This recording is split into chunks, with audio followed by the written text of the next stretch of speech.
tarde Moçambique, boa tarde mundo, sejam bem-vindos a mais uma edição do Debate Internacional. Sábado sim, entramos em sua casa para juntos vermos à lupa tudo aquilo que acontece fora de portas e que de forma direta ou indireta acaba afetando as nossas vidas. Hoje não fugimos da regra e, sem mais tardar, começo já saudando o Matheus Lange, está de volta. Boa tarde, meu caro, como está? Boa tarde, colegas, boa tarde, internautas e espectadores. Prazer estar de volta a casa. Muito obrigado. Boa tarde, se calhar vou trocar aqui a Nassiro. Nassiro, boa tarde, como está? Quase já me esqueci o nome. Pois, faz algum tempo já. Faz muito tempo também. Pois. Como está? Tudo bem. E espero que vocês também estejam bem e o pessoal que nos acompanha de casa também esteja apto para nos escutar. Muito obrigado. Boa Ventura, boa tarde, como está? Benedito. Estou mesmo a trocar os nomes. Benedito, como está? Eu estou bem, graças a Deus. Não sei como vocês estão e espero que estejam bem também. Está certo. Bom, eu acho que a confusão dos nomes já ficou para trás, já tenho preciso de dar início ao nosso programa. E hoje, nosso tema, logo de arranque, é esta visita do presidente chinês à Rússia, Xi Jinping, que esteve com Vladimir Putin durante mais ou menos 3 dias. Foi um período em que houve muitas conversações, estreitar de relações entre estas duas nações. O assunto guerra na Ucrânia, ou operação especial, foi assunto lá também, e é com isto que nós começamos o programa. Vou começar contigo, Matimulana. Já sabemos da boa relação que existe entre a China e a Rússia, e mais uma vez, nos seus discursos, Xi Jinping voltou a dizer que é contra ou era contra todas as sanções impostas à Rússia. Afinal de contas, a própria Europa, que está junto com a NATO e que apoiou essas sanções todas, necessita da Rússia para poder sobreviver, como tem-se visto nos últimos dias. Bom, muito obrigado. Na verdade, não precisa da Rússia para sobreviver. A Europa sobrevive sem a Rússia. A questão é que custe, não é? Quer dizer, a questão é essa. E já se mostrou isso, que esperava-se que a Rússia, ou melhor, os pessimistas, por assim dizer, diziam que a Europa não ia sucumbir. Não iria sucumbir, mas não seria mais aquele Eldorado que era, não é? Porque o preço dos recursos energéticos é maior, mas muito mais elevado em relação àquilo que a Rússia fornecia. Agora, nesta questão da visita de Xi Jinping à Rússia, bom, é para dizer que é uma visita muito cheia de simbolismos, ok? Cheia de simbolismos, primeiro porque é a primeira visita internacional depois da tomada de posse de Xi Jinping, e uma tomada de posse histórica também, terceiro mandato, tanto quanto todos esperavam que a visita fosse por aí em abril, maio, e ela foi como derrompante, quer dizer, logo a seguir, para dizer que há uma necessidade de talvez passar uma mensagem ao mundo global, porque penso que a China decidiu partir para aquilo que é o ataque na tomada do espaço que se está a tornar vazio na área da hegemonia, não é, global, porque os Estados Unidos da América, o Ocidente, os Estados Unidos da América em primeiro lugar, estão dia após dia a mostrar que são incapazes de se comportarem como um líder global. Portanto, as decisões tomadas pelos americanos colocam em causa a sua autoridade hegemónica, por assim dizer. Tanto a ida de Xi Jinping à Rússia também tinha como, eu penso que a principal mensagem dessa visita é direcionada ao mundo fora e não ao Ocidente, na verdade, porque se for a ver, é uma visita com uma agenda muito, muito pacífica, e uma visita ligada não numa amizade contra quem quer que seja, mas sim uma amizade a favor de si, quer dizer, para o desenvolvimento, não é? Quer dizer, os pacotes assinados têm que ver com aquilo que é o desenvolvimento econômico dos dois países, não é? Não se assinou documentos, digamos, de criação de blocos, de pactos, quer dizer, contra o Ocidente, por assim dizer. Portanto, é uma forma mais madura de dizer ao mundo, ao resto do mundo, que há aqui um exemplo, penso eu, para além de muita outra coisa que podemos depois aqui discutir. Muito bem. Benedito, neste encontro em que estes dois estadistas estiveram, mais uma vez o plano apresentado pela China para trazer a paz entre a Ucrânia e a Rússia esteve em debate. mais uma vez, aliás, na primeira pessoa, Xi Jinping traz de volta este assunto a Putin. Estamos a ver a China aqui como um bom player para poder trazer esta paz que naqueles 12 princípios são apresentados. Destacando também que já mesmo esta semana o secretário-geral da NATO veio dizer que a China não é um bom protagonista para poder mediar este conflito. Começando já pela posição do Stoltenberg e da OTAN, quando fala que a China não é um bom exemplo, acho que é uma posição de controle e de narrativa, porque a China desde deu a entender assim que não é pro-guerra.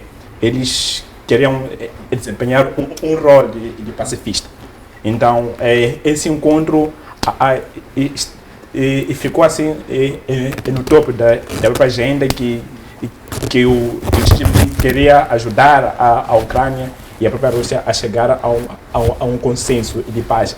Entretanto, o Ocidente, os análises específicos para a OTAN, eles acabam sendo uma entrave aquilo que é o desejo chinês. Não é que a China não pode levar esses estados à negociação. Bom, não tem um histórico de negociação a China, mas é um estado que sempre prezou muito a questão do pacifismo. Se formos a puxar exemplos que eles negociaram a paz de outros estados, são ínfimos. E não tem basicamente historial nisso, mas acho que é uma vontade declara ilegítima.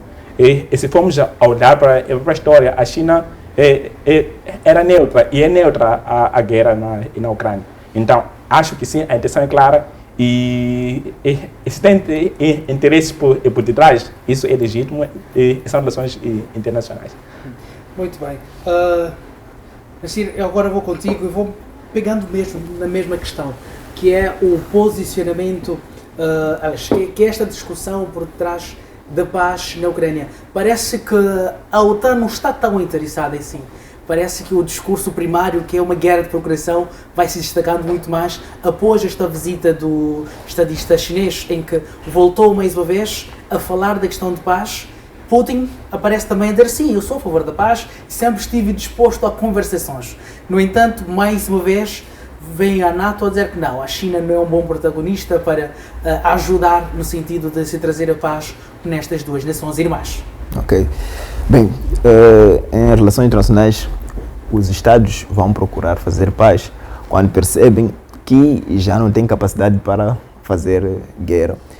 Ou vão procurar fazer paz quando percebem que vão conseguir impor sua vontade à outra parte. Com esse pressuposto, nós podemos analisar a ideia de quais podem ser os Estados que vão provavelmente desempenhar o papel de mediador nessa questão que estamos a abordar, que é o conflito entre Ucrânia e Rússia. Se a NATO considera que a China não é o ideal mediador para o conflito russo-ucraniano, poucos Estados vão restar no sistema internacional com capacidade e vontade para desempenhar o papel de mediador. Porque os Estados no sistema internacional desempenham os papéis, diferentes papéis que eles vão desempenhar de acordo com a capacidade e vontade que eles têm de desempenhar esse papel. E retirando a China dessa capacidade de desempenhar o papel de mediador, poucos Estados restam, talvez a Turquia e o Brasil. Turquia e o Brasil também estão minimamente envolvidos no conflito, como está minimamente envolvida a China. Mas, salvo esses três, não existem Estados que tenham uma posição extremamente neutra e que possam acolher esse argumento de estar, como consideraria a NATO, de estar numa posição legítima para propor condições de paz nesse conflito. Então, são poucos Estados que têm essa capacidade. Muito provavelmente vão ser um desses três. Antibolana? Corroborar com o com o colega, que a China não tem um historial na questão de manutenção de paz, de conversações como tal. É porque isto sempre fez plano daquilo que é a estratégia chinesa. Não se envolver em problemas, em questões alheias, para concentrar-se naquilo que é o seu crescimento. Então, neste momento, isso que eu digo, a China já vê uma oportunidade, uma janela aberta, de ocupar um lugar de líder, não é? Trazer já, para resolver problemas globais, não é? Porque percebe que há uma queda do outro lado, quer dizer, do lado ocidental. Então alguém tem que ocupar este vácuo. E em termos de pujança, como sabemos, económica, não é? Que principalmente, que é o que conta mais hoje, a China já se sente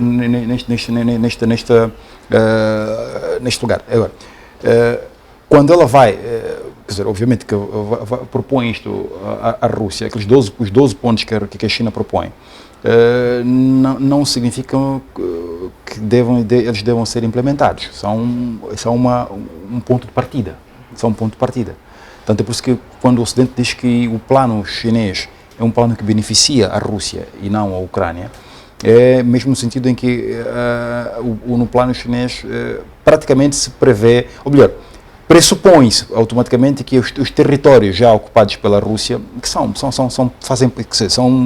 discutíveis, não estão em negociação. E se forem perceber, tem um valor, um simbolismo na visita do Vladimir Putin 2 ou 3 dias antes da chegada de Xi Jinping a Mariupol, né, que é que é uma das zonas libertadas. Portanto, temos esta situação que está salvada. E no pacote apresentado pela China, não é, de paz, na verdade ele não é de todo, digamos, benéfico à Rússia. Olhando para a verdade dos factos neste momento no terreno, uma parada agora, um cessar-fogo agora não beneficiaria a Rússia, por exemplo. Isto é ao contrário do que se tem dito, que parar agora, um cessar-fogo agora beneficia a Rússia. Porquê? Porque a Rússia tem, na sua nova Constituição, aqueles territórios, os 4 novos territórios, estão ocupados. Eles têm que libertar aqueles territórios. Então, se há um cessar-fogo agora, então, há partes do território russo que ficarão com os ucranianos. Por isso que não é de todo correto.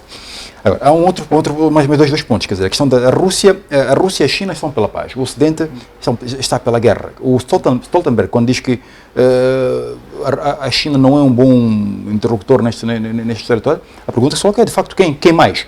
O colega falou aqui da Turquia e do Brasil. A Turquia eliminaria logo, porque a Turquia é uma parte envolvida no conflito. A Turquia vem fornecendo armamento à Ucrânia. Desde que começou a coisa, eram os Bayraktars e algum outro equipamento. Só que há um jogo político de interesses muito bem feito entre a Turquia e a China e a Rússia, em que são jogo de interesses, não é? A Turquia permite que produtos sancionados, por exemplo, pelo Ocidente, entrem através do seu país para a Rússia, e a Rússia faz vista grossa em relação à questão do apoio militar à Ucrânia, porque sabe que tem soluções para aquilo que a Turquia coloca. Portanto, ela perde as coisas. Neste momento, sim, o Brasil olharia como uma coisa, mas Lula já veio dizer também que aquilo, quer dizer, que tomou uma posição, não é, parcial em termos daquilo que é a coisa, quando disse na entrevista, disse que aquilo foi um erro da Rússia e por isso tudo mais, a entrada da coisa. Então, a Índia que está ainda intacta neste processo, mas ela não está interessada também em assumir este papel, por enquanto. Portanto, neste momento o que veremos é aquilo que eu recordo ser daquilo ou melhor, o desenvolvimento da operação ou da guerra, não é? Logo agora na primavera, e de acordo com aquilo que é o resultado que se terá com este contra-ataque previsto, o famoso previsto contra-ataque ucraniano, não é? E a atitude russa neste território, neste processo que vai ditar o próximo estado de coisas. Mas temos que perceber uma coisa, que a guerra é realmente muito, quer dizer, é séria, porque são 35 países, ou 50 países juntos, unidos, não é? A lutarem contra a Rússia neste momento. E contra factos não há argumentos. Não é? Temos agora a reunião da União Europeia, agora que está a acontecer hoje, se não me engano. Exatamente, onde todos devem contribuir para fornecer mais de 1 milhão de munições à Ucrânia. Portanto, é uma sessão mesmo de coisa, que é entre guerra e paz. Temos o Oriente que quer a paz e o Ocidente que quer a guerra. Então, Muito bem. Este assunto acredito que será vinculado também no nosso próximo tema, que é a questão do Tribunal Penal Internacional ter mandado um mandado de busca e captura a um presidente. Falamos sim do Putin.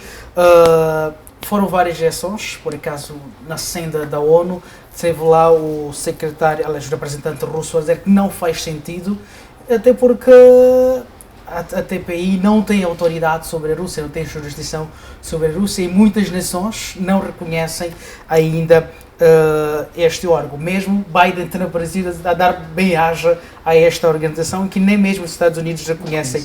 E é com esta que eu vou consigo, Machava. Esta ação da TPI é mais um player que aparece para, mais uma vez, colocar para baixo aquilo que são as pretensões russas neste momento?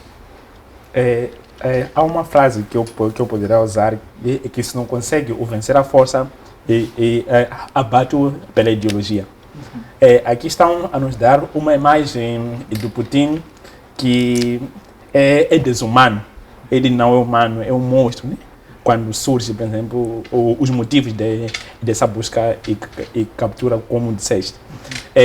Eles dizem que o Putin é chamado a responder por esses crimes e devido à captura de 16 mil crianças.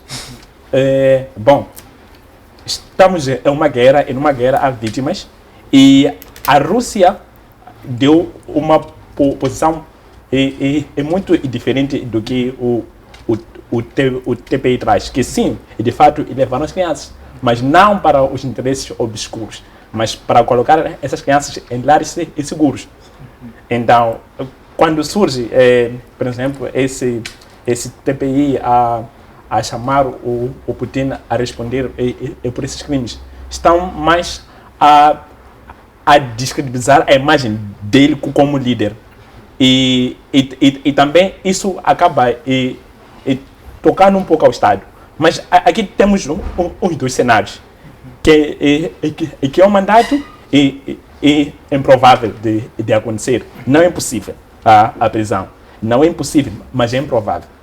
Como disseste, a Rússia, que é o ator interessado nisso, acaba não sendo membro do próprio TPI e não está mais no Estatuto de Roma.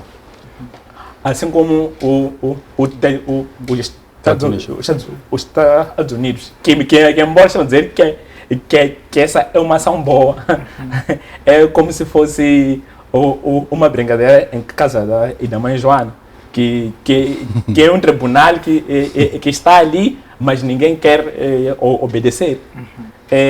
Bom, como eu dizia, que estamos em duas situações. Uma que é impossível e outra é improvável. Aliás, que não é impossível e que outra é improvável. Quando digo que não é possível, é que embora a Rússia agora não vá, por exemplo, deixar o Putin ser arrastado a esse órgão, e no futuro nunca se sabe, porque isso tudo é política, mas é muito improvável disso acontecer.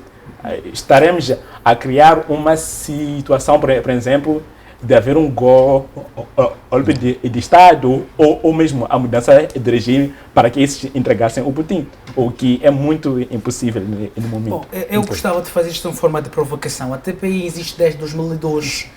De lá para cá já tivemos várias intervenções dos Estados Unidos em conflitos. Sim. No entanto, nenhum estadista norte-americano foi colocado numa situação igual, mesmo tendo cometido crimes, se calhar, piores que estes. Interessante. Se formos a ver o histórico, lá encontraremos que os líderes africanos.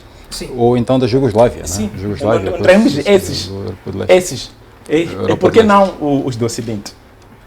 Então, acabamos percebendo ou entendendo que esse órgão, afinal, não está para o mundo, está para alguns. O que acaba tirando o mérito, se é que tem. Mas se estamos a ver assim, então não tem. Nassir, vou consigo também, vou mesmo bloco, que é a questão vou até pegar um bocadinho para o Biden, que aparece a dizer que, olha, não, este órgão não tem jurisdição sobre os americanos, mas ele aparece para dar uma voz clara daquilo que está a acontecer na realidade. Ele coloca os Estados Unidos fora, olha, podem mexer com eles ali, podem prender, mas com a gente não mexe. Praticamente é o que estava a dizer, tendo em conta as incursões que os americanos também vêm fazendo durante muito tempo em outras nações. Bom, para nós podermos perceber como agem organizações internacionais, indivíduos, organizações não governamentais e todos os outros atores que nós consideramos secundários nas relações internacionais, considerando que os atores primários das relações internacionais são Estados. Os Estados é que vão traçar balizas para a ação de todos esses outros atores. Nós temos de perceber que boa parte desses atores secundários estão sob forte influência dos Estados. Não que outros Estados não estejam sob influência de outros Estados mais poderosos, mas os atores secundários estão extremamente sob influência dos Estados. E o TPI não faz exceção nesse argumento. O TPI serve para cumprir determinadas agendas de determinados Estados, e não precisamos mencionar nomes aqui, basta fazer uma pequena pesquisa. Com isso, o que eu quero transmitir é que se os Estados Unidos da América consideram que o TPI não é instituição de justiça suficientemente credível para julgar seus cidadãos, tem uma razão para isso. Então, se nós sabemos que a maior potência até 2014, na minha perspectiva, até a anexação da Crimeia, na minha perspectiva, se a maior potência mundial até 2014 nunca aceitou que seus indivíduos fizessem parte da jurisprudência ou do perímetro de ação do Tribunal Internacional, da Corte Internacional de Justiça, existe alguma razão para isso. E essa maior potência não é uma ditadura na perspectiva deles, porque se nós formos a problematizar o conceito de ditadura e democracia, eventualmente possamos os enquadrar nisso.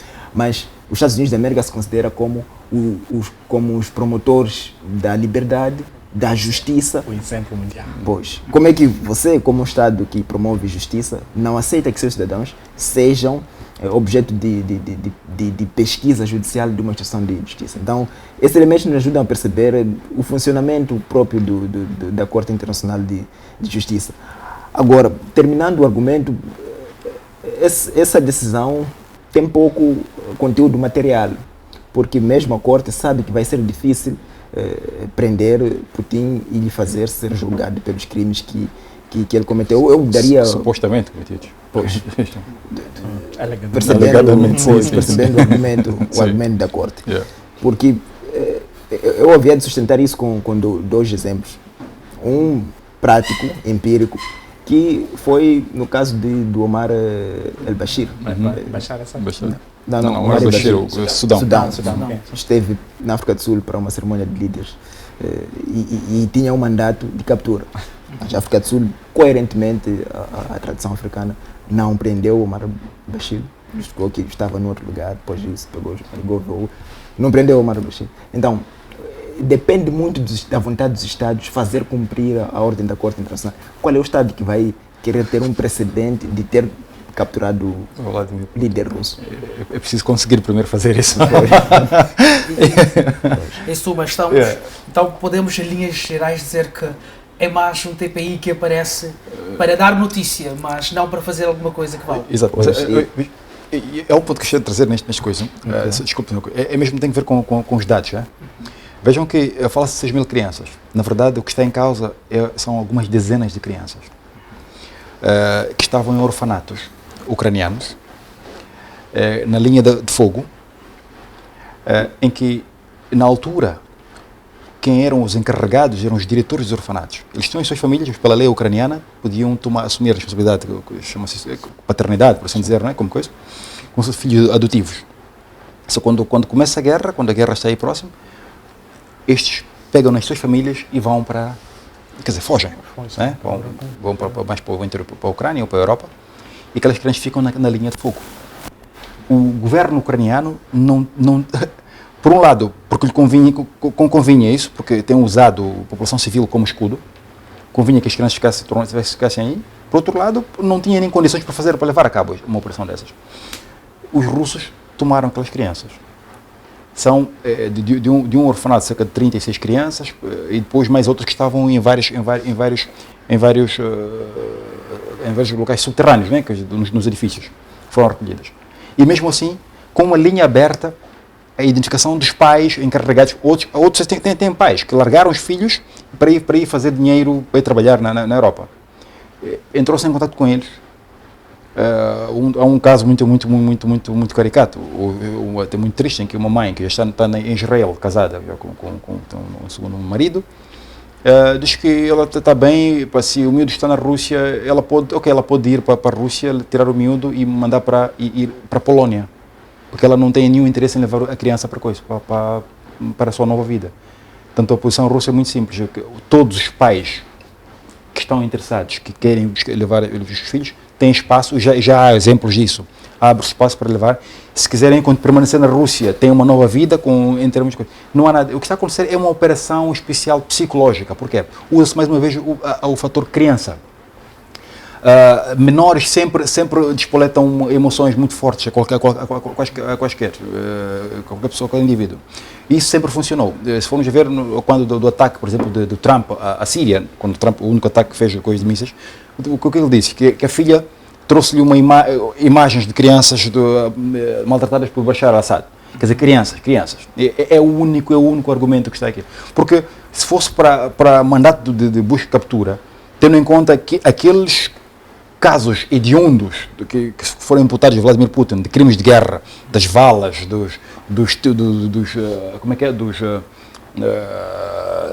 das mortes, queima-roupa e por aí fora, muita coisa que... As execuções sumárias, não é? Que já mostraram e tudo mais, era suficiente para ter mandado emitir este mandado de captura. O que acontece neste momento é simplesmente um momento que é uma questão de trazer a imagem, vamos lá, e apelar à questão emocional da população e, obviamente, mais um ponto na guerra da informação. Está lá a coisa lançada, não importa se vão ou não capturar, o que se quer é que se ocupe o espaço informacional com mais um coisa deste. E coloca-se mais uma vez a África do Sul numa situação em corda bamba, porque parece que em outubro, se não me engano, há um encontro, ou agora neste primeiro semestre, um encontro dos BRICS, previsto para a África do Sul, em que provavelmente o Putin tenha que lá estar. Então, e a África do Sul é signatária do Estatuto. A ver, veremos, mas isto não passa mais de, repito, que é uma operação de informação psicológica que está em causa, em curso, simplesmente. O resto não tem. Muito bem, eu não sei se queremos fazer adições a este tema ou podemos ir ao próximo. Acho que, por favor. Uma frase, apenas para corroborar com a ideia que estava a ser mencionada precedentemente, é que Clausewitz, um dos grandes teóricos de guerras, explicava que a guerra é continuação da política por outros meios. E se nós quiséssemos adicionar esse argumento de Clausewitz, diríamos que essa continuação da política por outros meios não exclui a inclusão de outros meios de fazer política. E a propaganda, por exemplo, é um desses meios. Sim.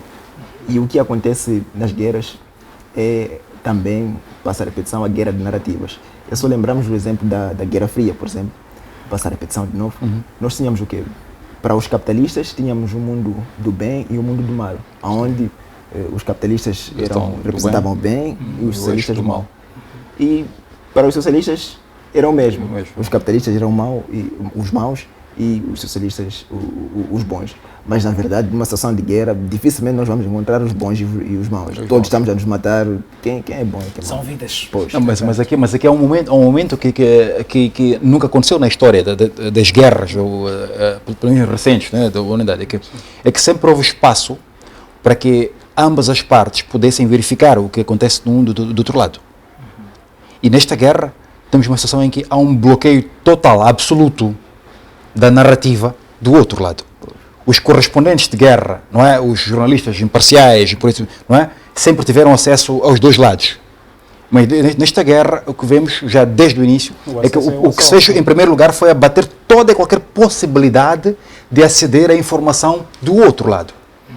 Então, isso mostra que estamos quer dizer, numa guerra diferente daquela já clássica. Até a informação é filtrada. Abateu-se, em primeiro lugar, a mesma questão da informação. E colocou-se, e vende-se a narrativa de que a Rússia é que não permite que eles entrem. Mas a Rússia os chineses têm, os repórteres chineses têm acesso, os jornalistas independentes do Ocidente têm acesso a coisa, só que eles não têm o mainstream para poder divulgar esta informação. Então fica-se, e mesmo para fazer uso desta teoria, de que numa guerra, quem morre primeiro é verdade, então tanto um lado como o outro estão a mentir, então, é verdade, mas nós temos que ter pelo menos o direito de ter a possibilidade de julgar por nós mesmos, não ter a informação de um lado e do outro lado, depois julgarmos nós mesmos. Mas não, temos a informação só de um lado e o outro lado para... O que acaba limitando a verdade. Então, a verdade fica limitada. Aliás, falando ainda em verdades, tivemos ainda esta semana a advertência da Rússia, alertando mesmo ao Reino Unido sobre este fornecimento de munições nucleares à Ucrânia. A ser verdade, é legítima a colocação da Rússia e chamar a atenção ao Reino Unido e parceiros, assim podemos abrir parênteses, porque vamos ser sinceros que quando aparece o Reino Unido, aparece como o primeiro na linha da frente, mas sabemos que há uma coletiva de países também que sustentam mesmo a mesma ação. A Rússia aparece agora falando em particular com o Reino Unido.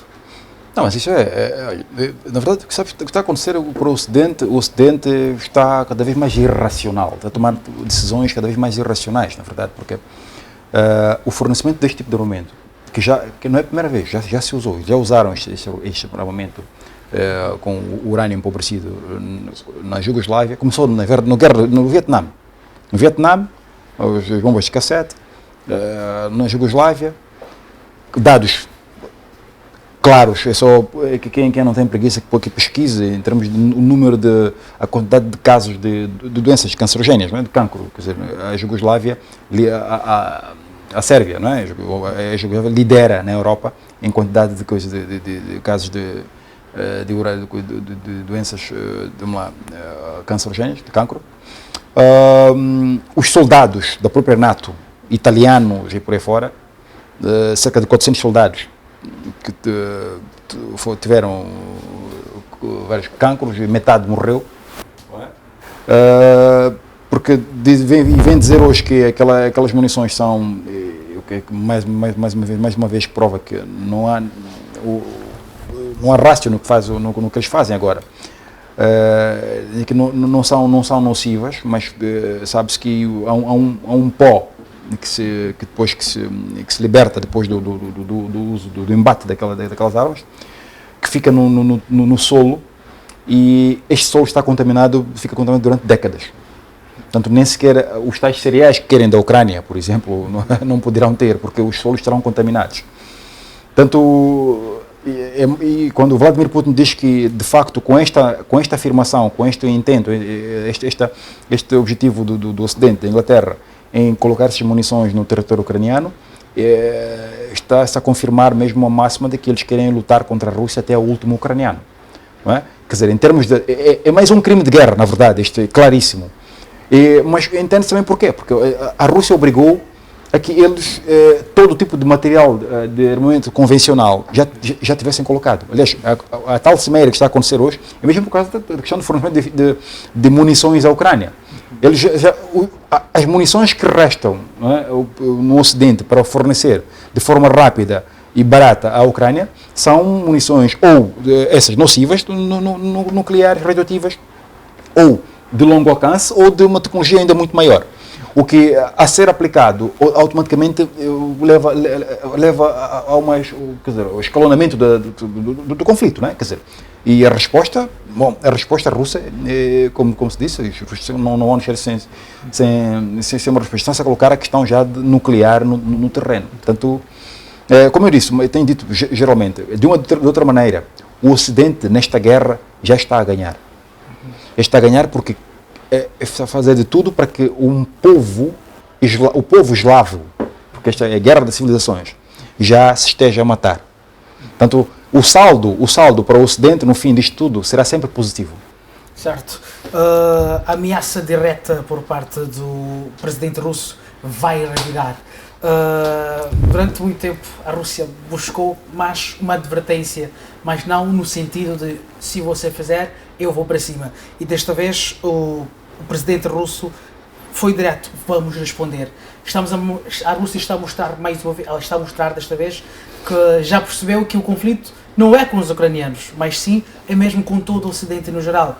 E o Reino Unido, mais uma vez, mais uma vez não, acaba sendo o alvo direto dos russos. Exato. É que aqui já estamos numa situação que já estamos a sair de um tipo de guerra para aquilo que é uma guerra nuclear. Aos poucos.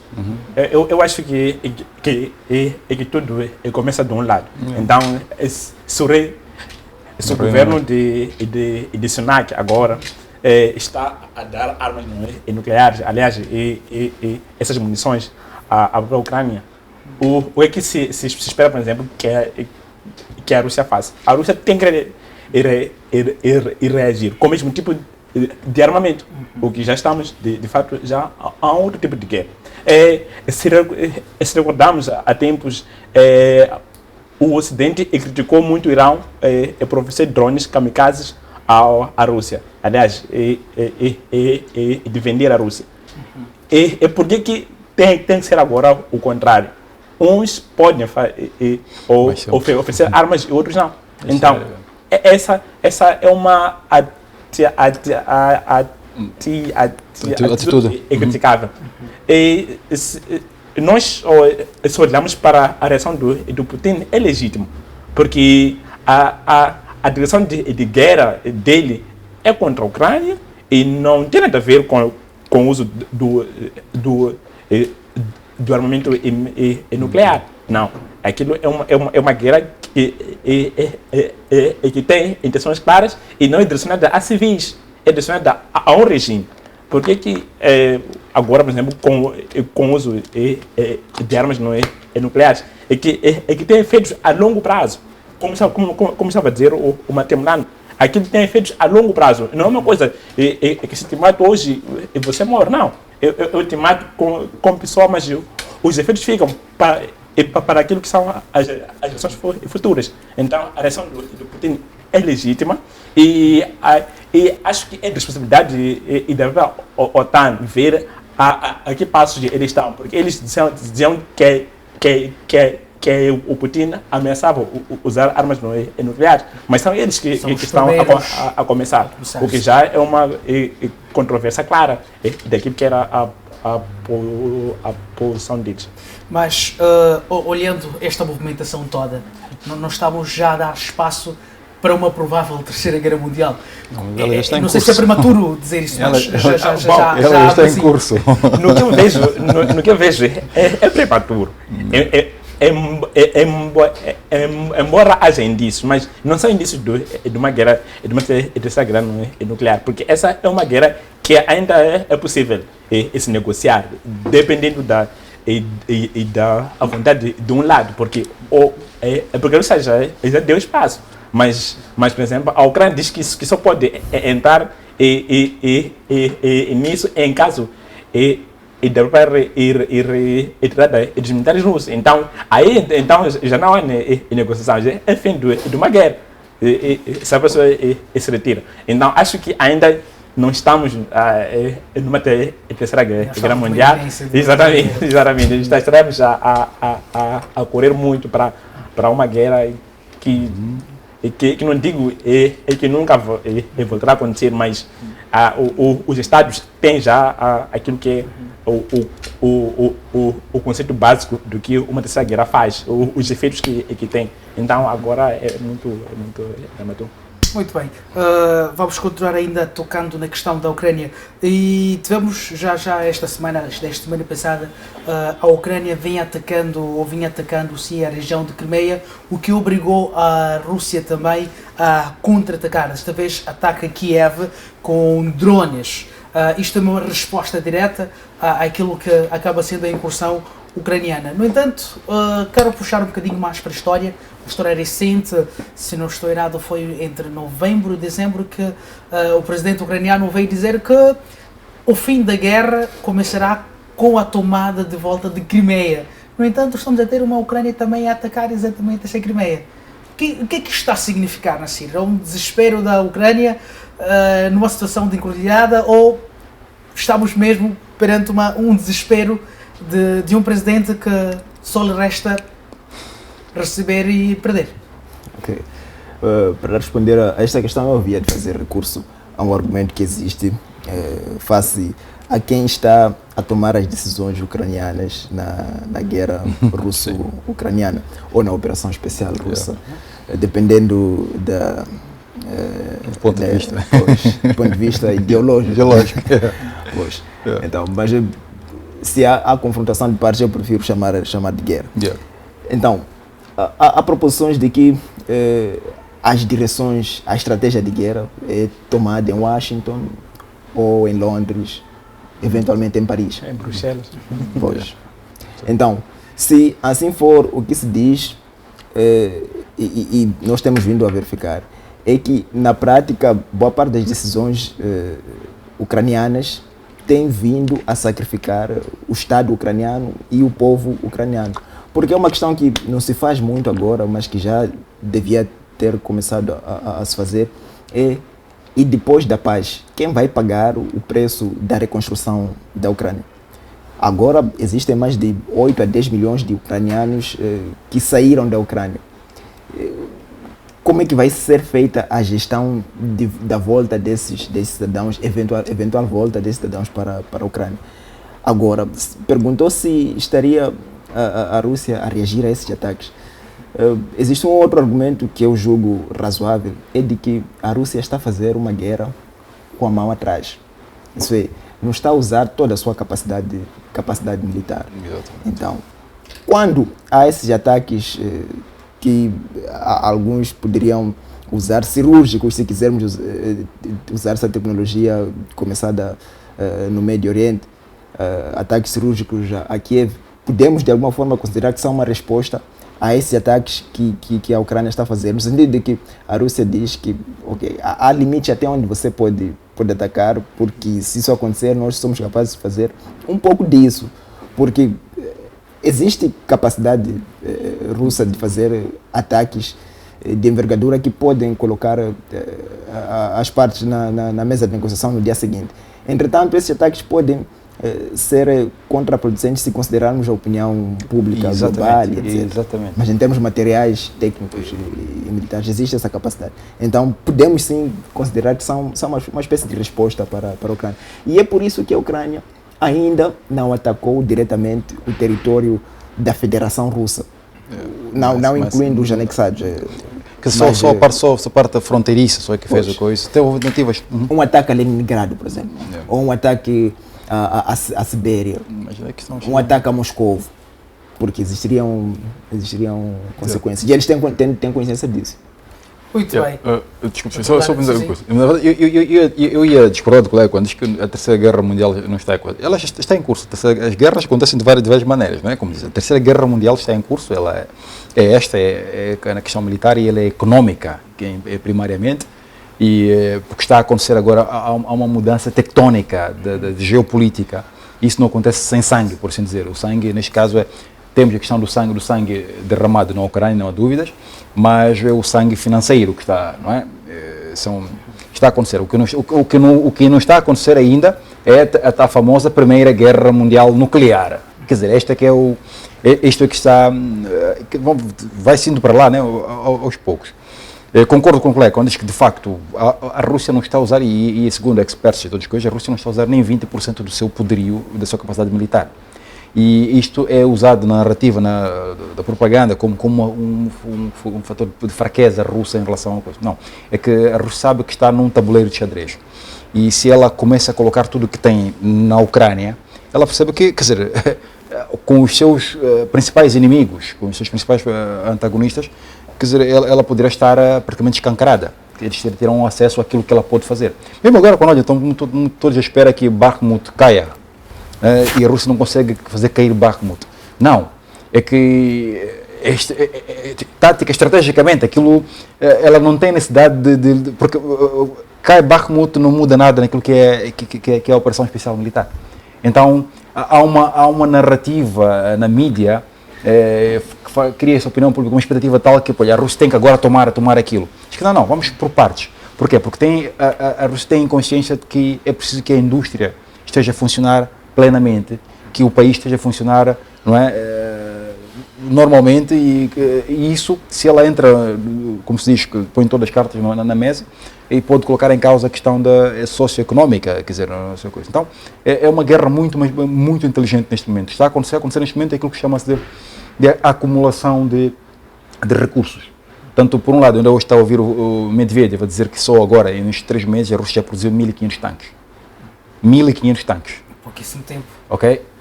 Porquê? Porque a indústria está a andar a coisa. Portanto, é uma questão de tempo.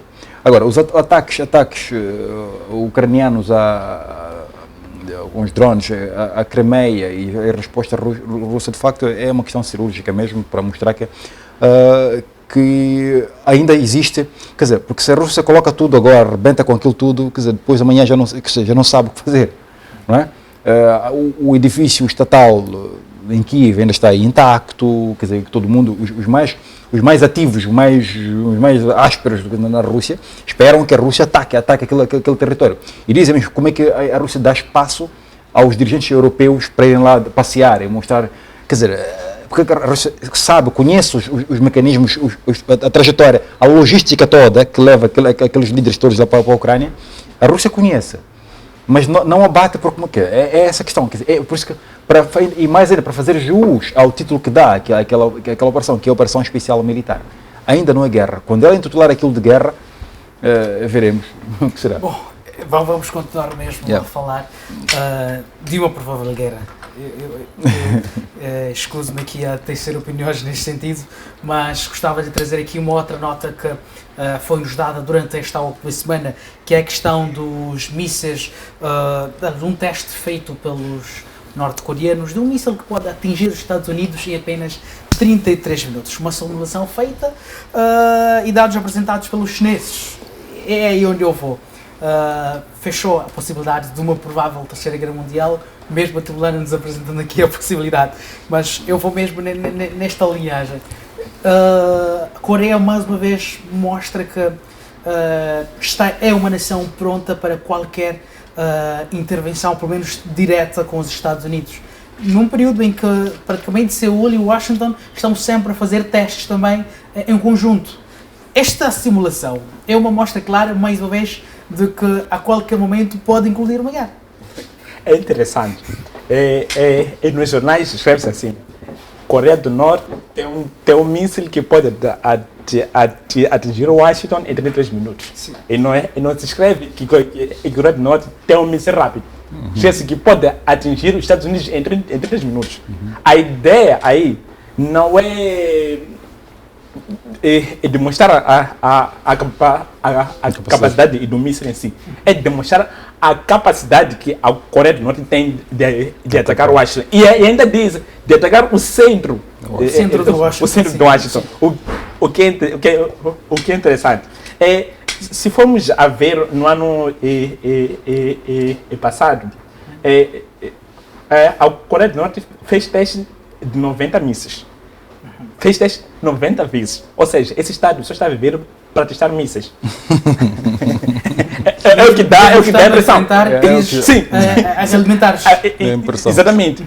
Parece que só está a viver para testar mísseis. E quem faz, por exemplo, a cobertura. A abertura desse estudo é a China. Que diz que a Coreia do Norte tem um míssil capaz de atingir Washington em 33 minutos. E se formos a olhar as relações entre China e os Estados Unidos, os Estados Unidos e a própria Coreia, estamos em uma tríplice que os dois, que é a Coreia do Norte e a China, têm uma visão comum sobre o GOA. Porque agora, por exemplo, eles estão a se intensificar muito na Ásia, o que é um problema, porque a Ásia é um território para os asiáticos, não para os americanos que vêm, por exemplo, estabelecer as suas bases. Então, esse esse estudo, na verdade, é uma demonstração de força em si. Que tá bom. Nós temos a capacidade de vos atingir. E o que é mais incrível aqui, eles fazem um estudo muito bem detalhado. Fazem que, eu não lembro os números exatos, mas eles estão a prever que se fazem, por exemplo, os antimísseis de Washington, aquilo já era. O que é muito interessante, isso é uma clara demonstração de força, que se vocês podem vir aqui, nós também podemos ir lá, até vós, lá, e vos já atacar. Isso é uma demonstração de força, mas eu ainda vou manter assim a minha posição. Não estamos ainda numa terceira guerra mundial. Eu sou cético em relação a isso. Embora pareça que estejamos já a criar as condições para tal. Mas, bom, eu concordo com as opiniões de Matheus. Ele trouxe argumentos bons, mas eu ainda mantenho nessa posição que nós estamos ainda naquilo que é uma terceira guerra mundial. Nassir, o tempo já nos deixa, mas mesmo assim vou-lhe pedir em síntese, em 2 minutos, que me dê o seu parecer e também últimas considerações. É evidente que um estudo apresentado pelos chineses já mostra uma parceria direta com a Coreia, e sabemos nós da situação que os Estados Unidos, a China tem, quando se trata de, foge-me agora, a região que é muito concorrida, Taiwan. Temos este cenário. A China não estaria aqui, através desses estudos também, a transmitir uma mensagem esta de, olha, temos parceiros fortes, como também somos fortes, por qualquer uma atividade, caso Washington decida mexer com eles também. Pois, é um argumento válido, porque não existem coincidências em relações internacionais. Sim. E o fato da Coreia ter testado agora o míssil que acabamos de mencionar acontece no momento oportuno, porque há o conflito na Ucrânia e há também declarações mais assertivas por parte da China em relação aos Estados Unidos da América, sem contar com a história dos balões. Então, esse momento demonstra que existe uma configuração de força que não envolve apenas um país, mas 2, 3 ou 4 que podem fazer face ao poderio nuclear norte-americano. Então é assim que eu vejo essa testagem dos mísseis. Certo, muito obrigado, Matebulana. Mesmo tempo. Muito rápido. Mas a verdade é essa. De facto, a demonstração de força, principalmente quando se fala de questão de mísseis hipersónicos, com carga nuclear, eles têm o intuito de prevenir a guerra, na verdade. É persuasivo, não é? Porque hoje está-se a falar da Coreia do Norte, que está a aparecer com um míssil de 33 minutos, mas temos aqui um míssil russo que é o Vanguard. Ele faz 5 minutos até Washington. São 5 minutos. Portanto, para perceber que, na verdade, o que está... A ideia é mesmo essa, é que os pontos de tomada de decisão, já agora, já vou voltar na coisa, porque quando se trouxe a questão de colocação de mísseis, de armas nucleares na Ucrânia, e a doutrina nuclear russa é muito clara em relação a isso. Se isto acontecer, não falamos destas munições, mas falamos mesmo de armas nucleares.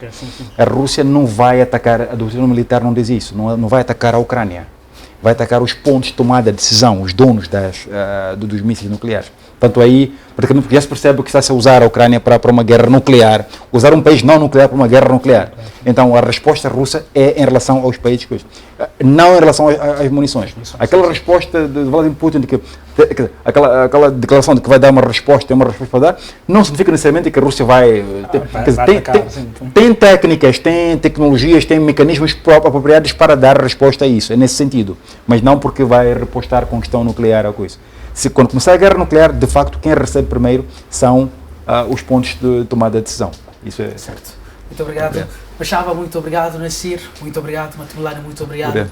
E muito obrigado também a você que esteve aí desse lado a acompanhar mais um debate internacional.